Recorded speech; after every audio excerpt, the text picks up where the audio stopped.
Muy buenas, bienvenidos de nuevo a No te olvides el bocadillo. Hola Víctor Olastre, ¿cómo estás? ¿Qué bocadillo nos traes hoy?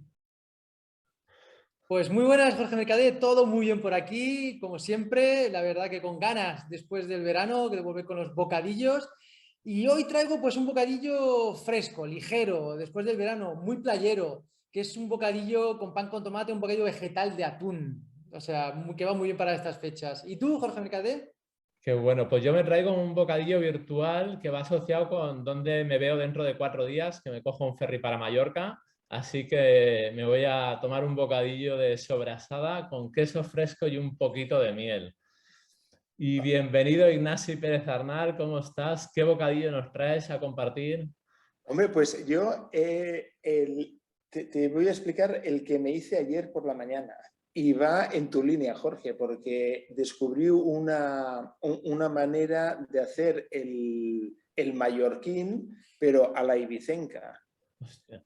Y yo no lo conocía. Y lo encuentro más mallorquín que ibicenco, que es hacerse como coger una ensaimada pequeña, cortada por la mitad, con sobrasada, miel, nueces y queso fundido y tapas con la ensaimada.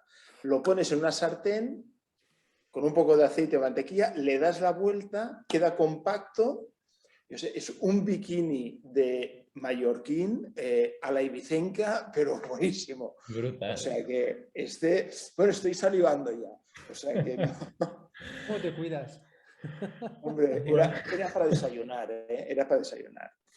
Vaya bocadillos que nos comparte Ignasi. Bueno, no sé, a estas alturas, querido oyente, te preguntarás qué es No te olvides el bocadillo. Simplemente tratamos de compartir un espacio virtual con personas excepcionales del mundo de la construcción que apuestan por construir de una manera diferente, de cambiar un poquito este sector, ¿no? Recordando esas conversaciones que teníamos hace un tiempo en los bares, ¿no? Esos desayunos donde intentábamos arreglar el mundo con un café y un bocadillo.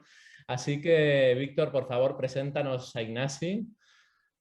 Bueno, pues Ignasi casi no necesita presentación, hay pocas personas que no lo conozcan ya. Ignasi Pérez Arnal, nació en Barcelona en 1965 y a él le gusta decir que es ex arquitecto y entre otras muchísimas cosas, pues es amigo del programa, evidentemente, y fundador del ICEO del BIM Academy, que está ya presente en diferentes países del mundo.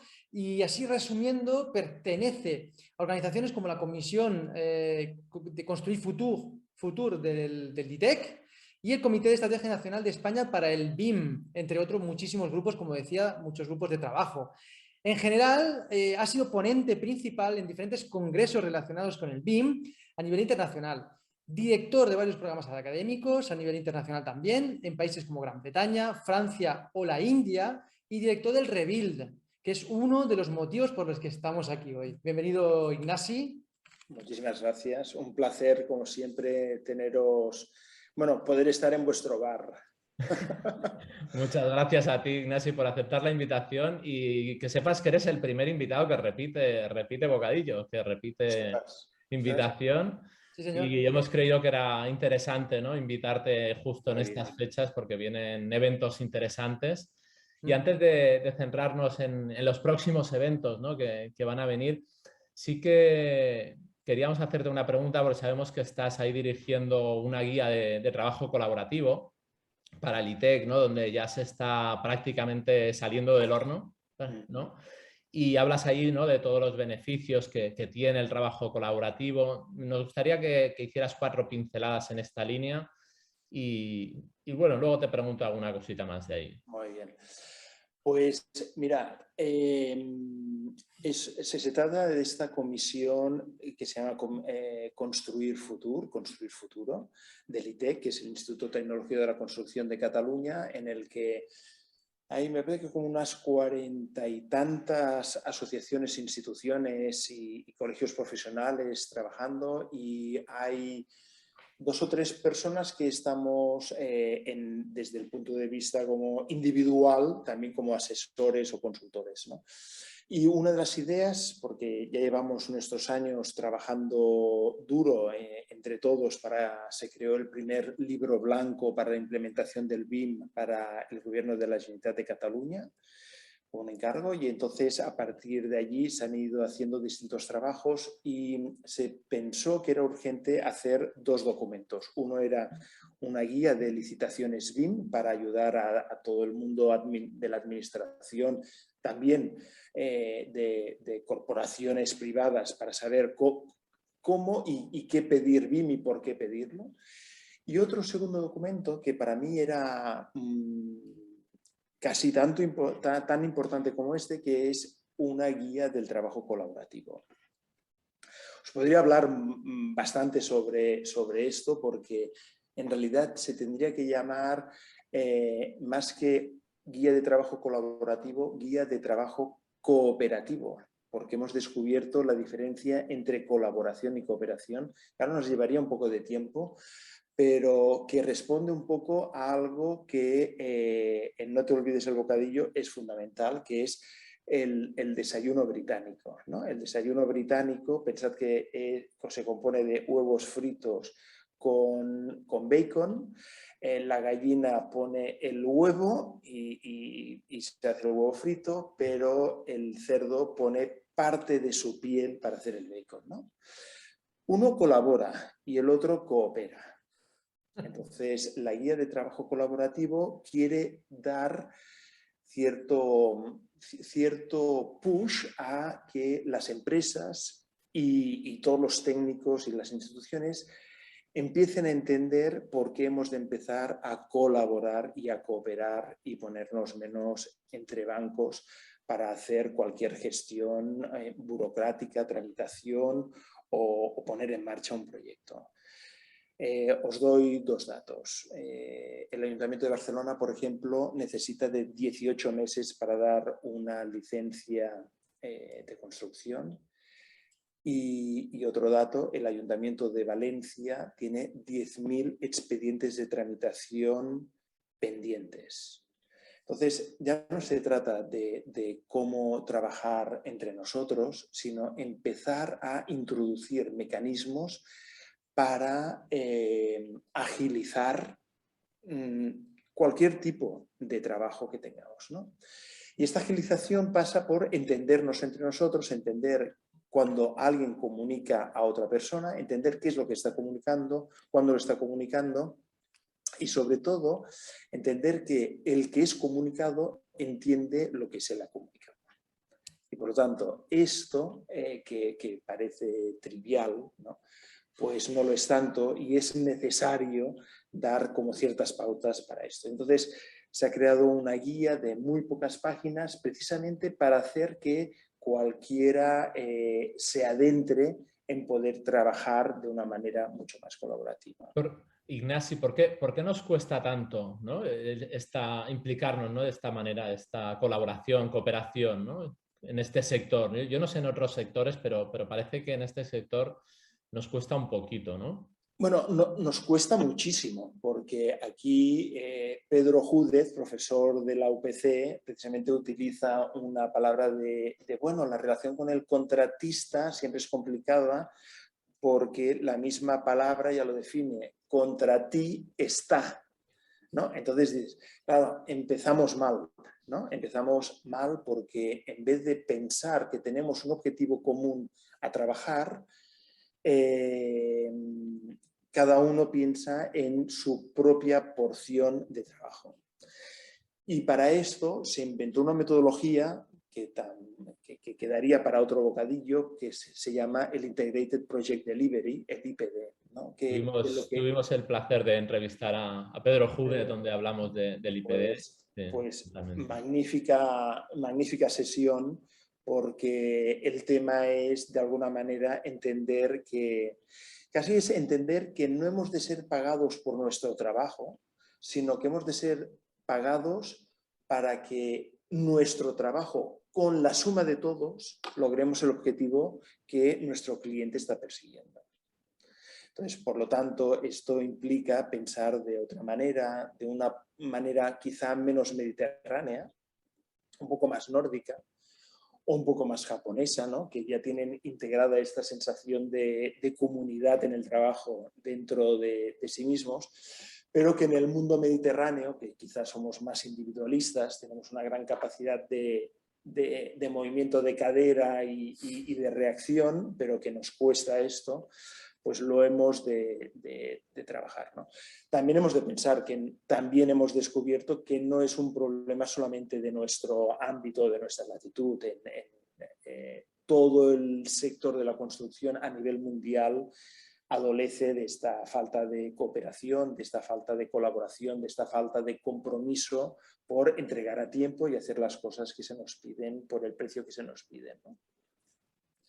Yo puedo dar fe que aquí en Suiza también tenemos problemas con el plazo de entrega y también tengo empresas que se comprometen para entregar el mismo trabajo al mismo tiempo en diferentes proyectos con el personal, con el mismo personal. Por lo tanto, evidentemente, alguno no llega.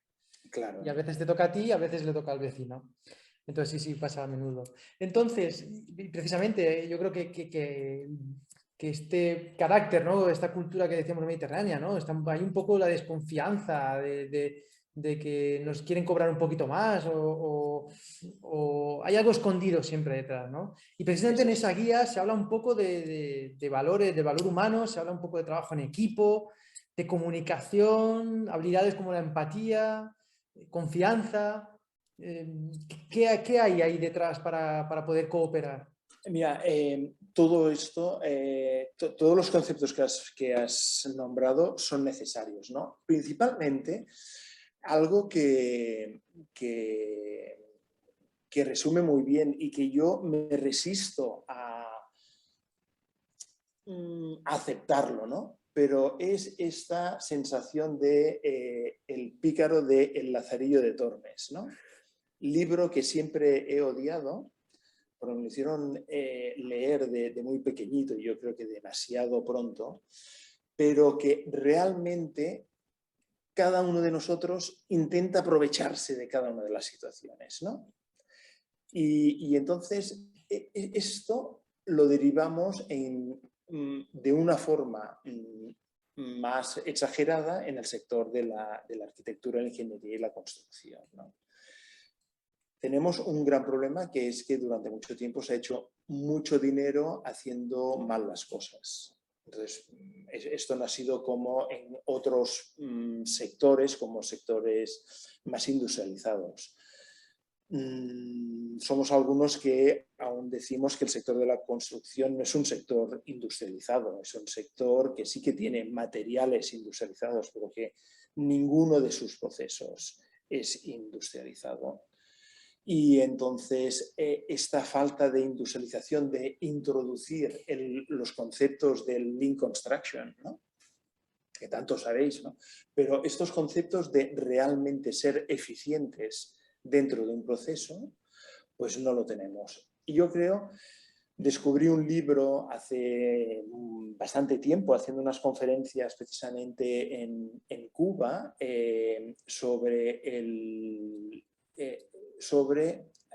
hay un libro que se llama El Método. Y el método es un libro para que, con todas las dificultades del sistema socialista en Cuba, en el cual no hay paletas, no hay pintores, tú no puedes contratar a nadie porque todo lo hace el Estado, de qué manera se genera una metodología para que un privado pueda contratar a un arquitecto, pueda comprar material y pueda comprar servicios de autónomos, que podríamos perfectamente entender en nuestro país, pero que allí no existen, ¿no? Pues este método es un libro tan bueno para trabajar de forma cooperativa que incluso se utiliza para relaciones personales. Y lo encontré magnífico, porque si me lo hubieran dado antes de casarme, hubiera hecho esa metodología para esto. Y es tratar de ver de cómo podemos alinear intereses distintos de distintas personas para un objetivo común. Y si esto nos lo enseñaran en nuestras escuelas, yo creo que sería magnífico. Porque no se trata del éxito personal o profesional o único, sino de llegar a entender que con aquella otra persona, con tu pareja, puedes hacer cosas que tú solo no podrías hacer. Si esto lo deriváramos al sentido empresarial, sería lo mismo. Yo solo no puedo hacer aquel puente o aquel edificio, necesito de otra gente para hacerlo, pero si nos alineamos, aquello saldrá perfecto. Pero si no nos alineamos, pues tenemos esta cantidad de divorcios y separaciones que nos afectan, ¿no? Y esto por no haber utilizado un método de alineación de objetivos entre dos personas o más para hacer algo común, ¿no? Y esto lo encuentro perfecto. Entonces, esto tratar de resumirlo en pocas páginas es complicado. Yo creo que tenemos que hacer como una segunda edición, porque esto ha de derivar en maneras de contratar, en maneras de licitar, en maneras de gestionar proyectos y obras de una forma totalmente distinta a la que nosotros tenemos en la cabeza, ¿no?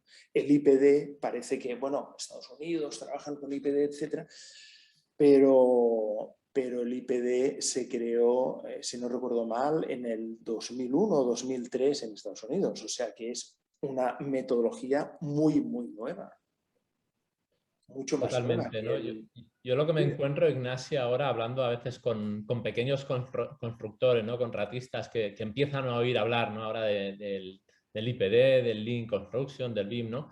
Que son conceptos como que les quedan un poco grandes a veces, ¿no? Que las grandes empresas quizás sí, pero las pequeñas, yo me gustaría a ver qué recomendación le podrías dar o por dónde podría empezar una pequeña constructora a trabajar en esta alineación, ¿no? En esta cooperación.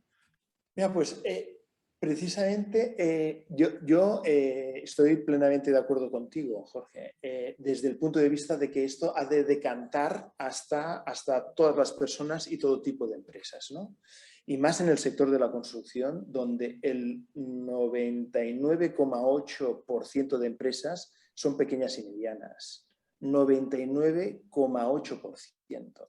¿Vale? Y el 91,6% son pequeñas empresas. Entonces, siempre pensamos nosotros en las grandes constructoras, grandes facturadoras, grandes financiadoras, pero yo creo que el cambio, realmente el cambio fuerte ocurre cuando desde una base se puede generar esta manera de pensar distinta, ¿no? Yo creo que lo más fácil es alinear objetivos. Y el trabajo colaborativo empieza a entender cuando, ostras, yo después de pintar, pues intenta cuando tú pasas con una escalera no rayar una pared. Y que cuando tú estés pintando, que no caigan gotas en aquel parquet. Y que cuando tú estás colocando aquel parquet, tengas en cuenta las alturas de las puertas para poderlas lijar en el momento oportuno, ¿no? Esto que parece, esto se ha de comentar, pues claro, como estos son cosas que realizan gente distinta y pequeñas empresas que nadie ha sentado alrededor de una mesa antes de empezar el trabajo, entonces es cuando este trabajo colaborativo no se da. Y es algo tan sencillo, tan sumamente sencillo, como intentar sentar en una mesa el máximo número de personas, proveedores, suministradores, instaladores, colocadores, arquitectos, propiedades y contratistas lo antes posible. Parece difícil, ¿eh? El reto parece simple decirlo, pero la realidad no. Sí, sí. Yo te he de decir, en España, y cuando hacía de arquitecto, lo intentamos y era verdaderamente muy complicado. En cambio, en Francia lo tienen asumido perfectamente y es algo que es tan fácil que como la ley ya prevé que un proyecto básico muy desarrollado ya se pueda licitar y el proyecto ejecutivo se hace con la constructora, Entonces ya el arquitecto pues se sienta con un constructor y se sienta con una persona con un mono azul y con un mono verde, porque es el carpintero, y como cada uno tiene un color distinto ya se van conociendo, ya nacen soluciones imposibles como arquitecto o como ingeniero, y la demás gente te va proveyendo de esta experiencia para introducirla en el proyecto. Pues algo tan sencillo como esto, que no necesitas ni IPD, ni BIM, ni Lean, lo que necesitas es reunirte de una forma afable, todos con mente abierta y con ganas de hacer bien un trabajo, ¿no? Y reunirse sin el reloj marcando la hora y me tengo que ir rápido corriendo. Yo Eso creo que también... hay reuniones que yo creo que incluso se han de hacer comiendo. Entendedme, Sí. desde el punto de vista de que hay reuniones que, oye, de 9 a 10 o de 9 a 11. Bueno, es aquello, las comidas típicas nuestras, ¿no? Que, oye, quedamos a la 1:30 para comer y no sabes si terminas a las 2:30, a las 3, a las 4 o si terminaremos a las 5, ¿no? Pues este tipo de reunión es la que permite divagar, volver a comentar aquello, decir aquel comentario, etcétera, etcétera, ¿no?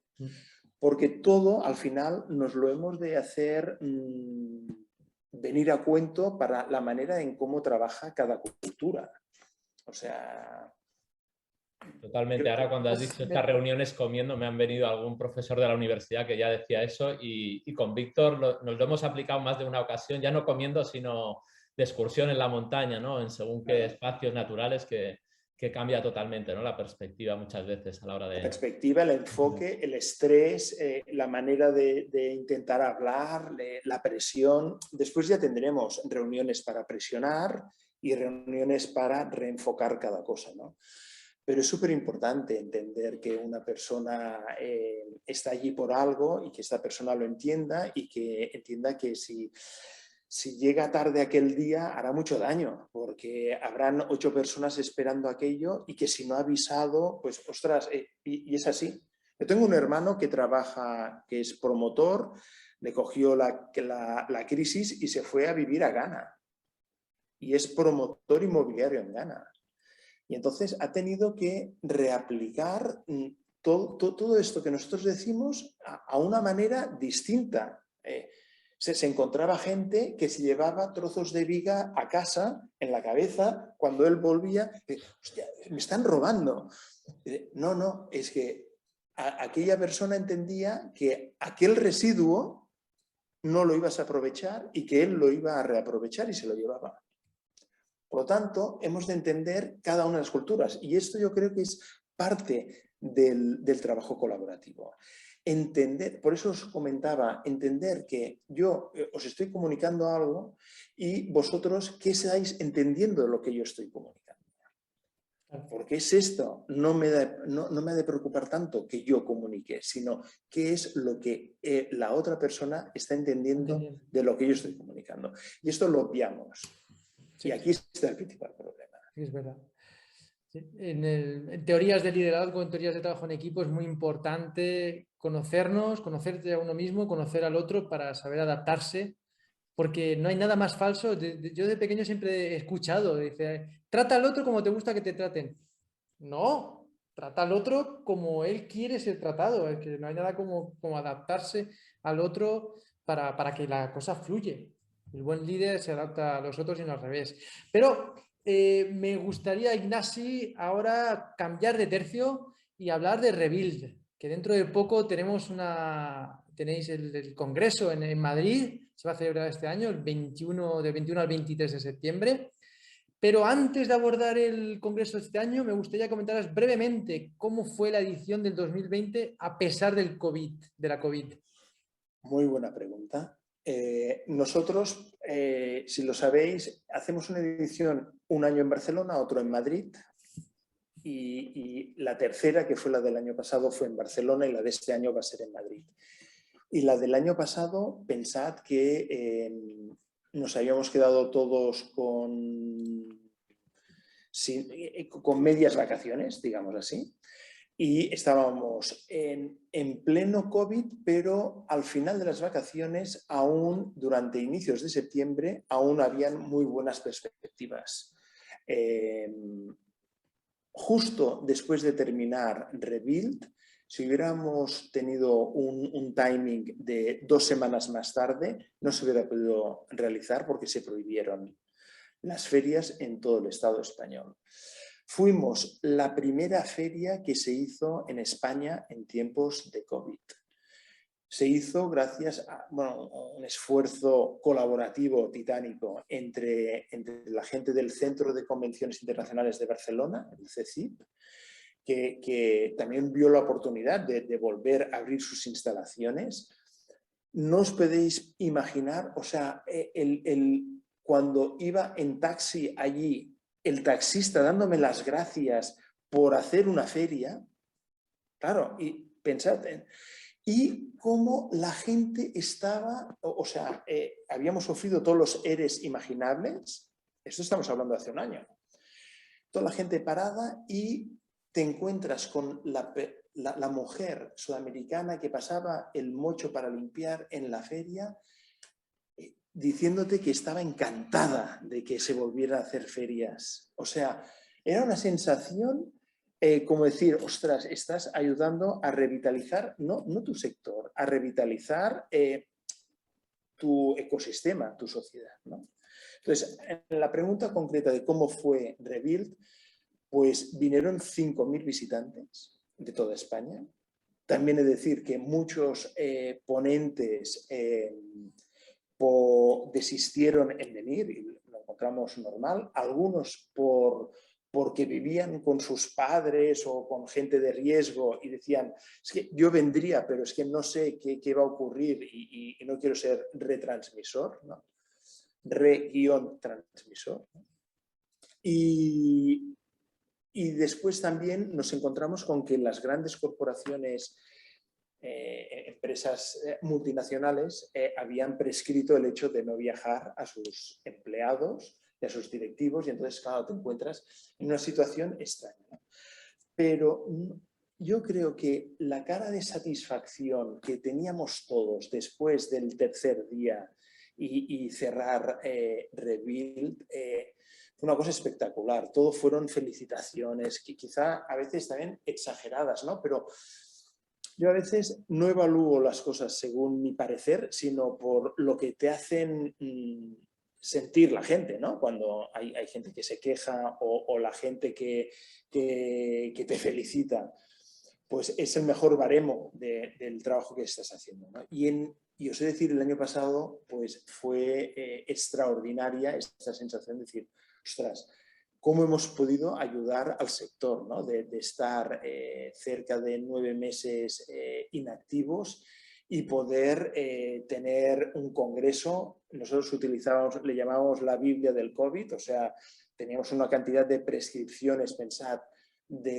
tanto de Naciones Unidas como del Ministerio, como de la Generalitat de Cataluña, como de la Unión de Ferias Internacionales, etc. ¿Sabes? O sea, era la Biblia para no transmitir el COVID, pero sé decir que de las 5.000 personas hubieron 0 casos conocidos de transmisión COVID debido a la feria.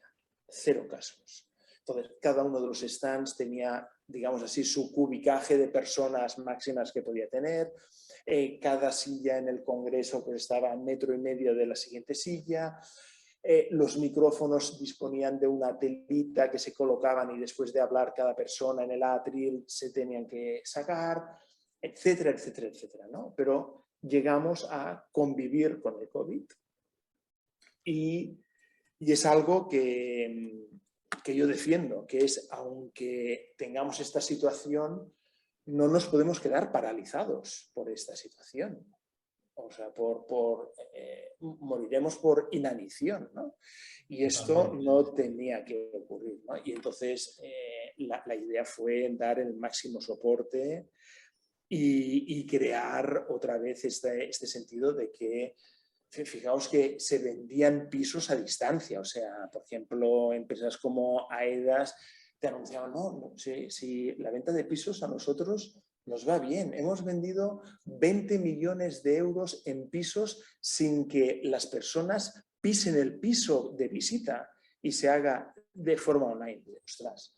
Pues bueno, pues son las maneras de entender que tu negocio, el negocio del otro, el del más allá, ha de persistir y hemos de seguir intentando pues, cumplir con el juramento hipocrático que deberíamos de haber prometido, que es el de proveer refugio, y en este caso vivienda digna y adecuada a toda nuestra sociedad, ¿no?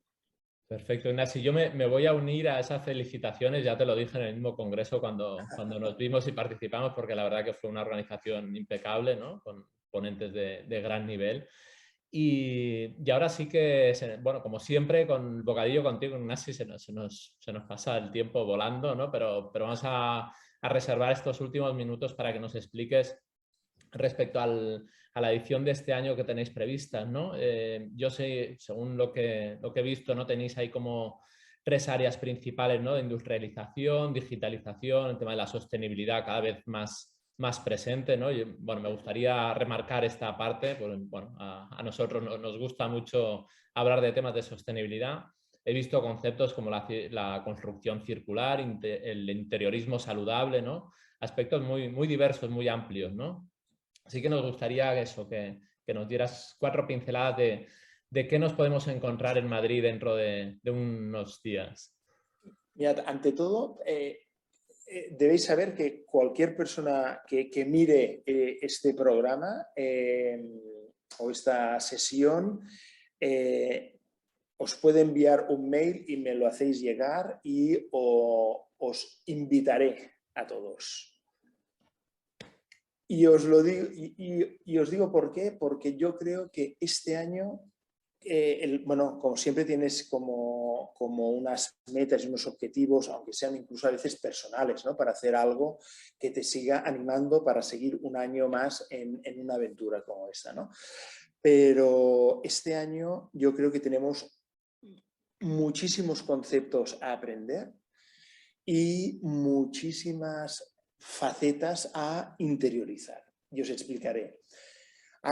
Sobre la parte de sostenibilidad sí que tenemos este tridente, digamos así, de industrialización, digitalización y sostenibilidad, que se reparten cada uno de ellos en 3 auditorios distintos, pero este año tenemos 5 auditorios. O sea, hemos multiplicado, hemos sumado dos auditorios más, uno específico solamente sobre industrialización, que lo realizamos juntamente con el grupo Avintia, y otro más que lo hemos titulado como el futuro AECO, como el sector de arquitectura, ingeniería, construcción, operación, entendiendo todo como una cadena de valor, para introducir la sostenibilidad en su punto máximo, ¿no? La idea, hemos estado trabajando con el Green Building Council de España, con el consorcio de Passive House, con la asociación de consultores de instalaciones, etcétera, etcétera, etcétera, para organizar un programa en el que se analiza cómo hemos de responder desde el sector de la construcción a una situación post-COVID-19. Claro, el COVID-19, desde mi punto de vista, es un problema ambiental, es un problema de sostenibilidad. Sostenibilidad, si no lo sabemos, hay 3 vectores que hacen que algo sea sostenible. Uno es el vector ambiental, que sería el ecológico, pero hay 2 más, que es el social y el económico. Cuando entendemos esto, hace que la sostenibilidad nos afecte económicamente, socialmente y ambientalmente cuando nosotros vayamos a construir. Y entonces, ¿qué vamos a analizar? Vamos a analizar cuáles son las pautas que han reconvertido el COVID-19 en nuestra manera de hacer, pero es que además, ¿de qué manera podemos construir? Habéis visto la dificultad que hemos tenido para tener nuevos hospitales a tiempo, más camas a tiempo. Cómo hemos tenido que movernos dentro de la ciudad con un transporte público, de qué manera hemos sufrido yo diría, la poca arquitectura de nuestras viviendas.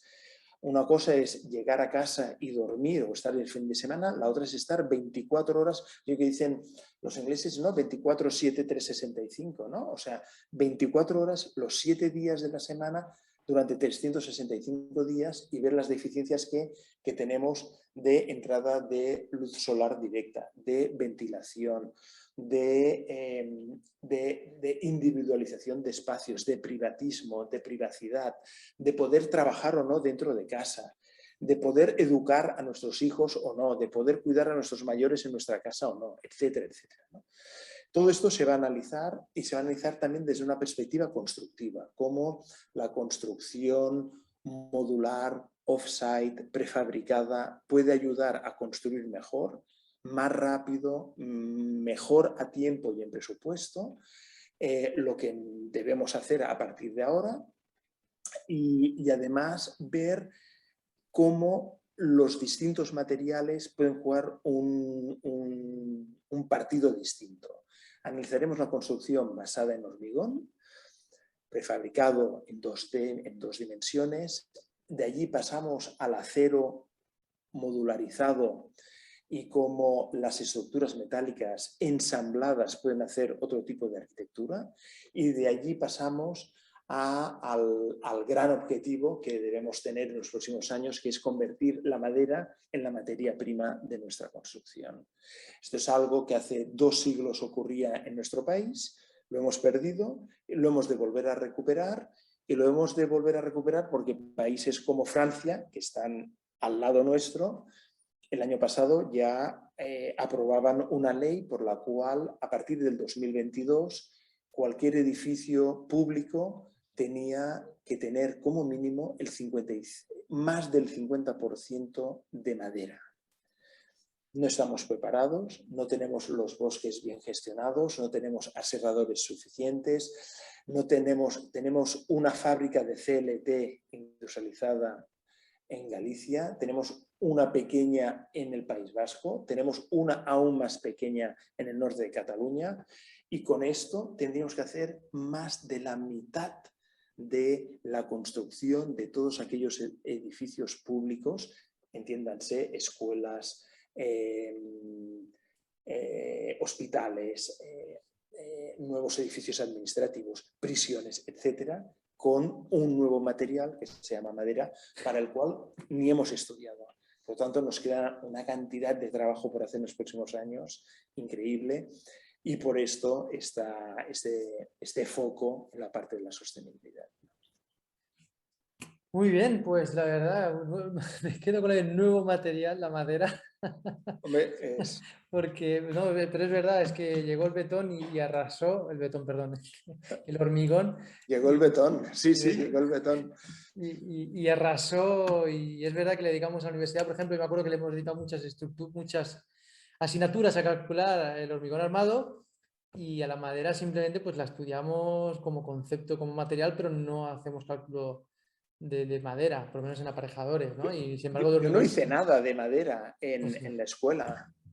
En nuestra, bueno, yo estudié Montes y ahí tocamos un poquito, pero la verdad que se toca muy de refilón y no es ni obligatorio. Es decir, pues es que todo pasa por la educación, todo pasa por la educación y como la educación, digamos, pues universitaria o regulada o reglada por el Estado, pues se adapta más lentamente a los cambios, pues va muy bien tener congresos como el Revil para que los profesionales podamos aprender de los nuevos materiales o de las nuevas maneras de construir o de los nuevos tiempos de una manera diferente y mucho más.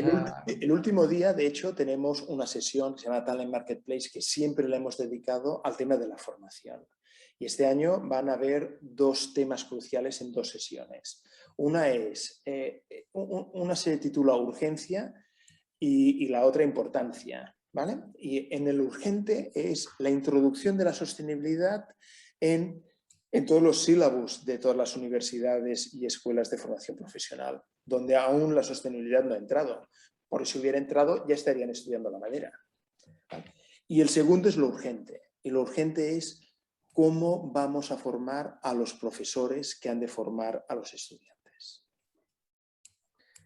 O sea, imaginad tenemos un programa de unas 150 sesiones de este tipo. 150 sesiones que han de ayudar a cambiar nuestro sector de la construcción. Bueno, pues ahí estamos nosotros aportando también nuestro granito de arena desde este podcast, de estos vídeos, de estas entrevistas, ¿no? Y sinceramente estamos muy agradecidos, Ignasi, de haber compartido este fabuloso bocadillo, que me lo he apuntado para probarlo en breve. Lo vamos a hacer. Este es buenísimo. Y tanto conocimiento, la verdad que es un placer siempre hablar contigo y aprender. Bueno, el placer es divulgarlo y yo creo que para eso vuestra función es magnífica y hemos de hacer un esfuerzo colaborativo entre todos porque es la única manera en que podamos realmente incidir incidir y poder cumplir con nuestros deberes para con la sociedad a la que debemos servir. Te voy a lanzar un reto complicado para ti, Ignasi, yo lo sé. A ver. Pero me gustaría que cerraras la sesión, la entrevista de hoy, con una palabra de qué te llevas, pero en una palabra.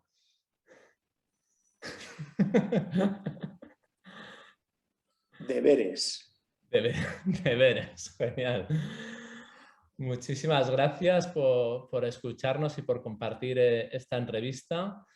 Y recuerda, Víctor, que juntos construimos un mundo mejor. Nos vemos dentro de poca semana que viene con nuevos invitados. Hasta pronto. Gracias. Muchísimas gracias. Muchísimas gracias por escucharnos. Si te ha gustado nuestro vídeo, puedes hacer 3 cosas. Dale a me gusta, compártelo con familiares, amigos, compañeros y suscríbete a nuestro canal para recibir la notificación de los próximos vídeos. Esperamos verte muy pronto.